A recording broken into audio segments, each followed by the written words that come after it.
In this video I'm going to show you how to block someone on Instagram. That is quite simple and easy to do, so let's begin.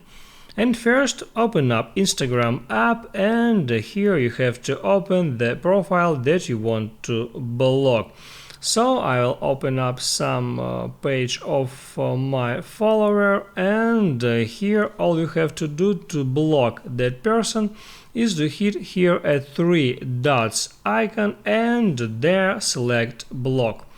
Now there you can switch between two options. You can block just that account, or you can block that account and new accounts they may create. So you can select one of that options and then just hit add block to actually block that person. And also you can go back at any time on that page and hit here on unblock to unblock that account. That's how it works. If this video helped you out, don't forget to like and subscribe.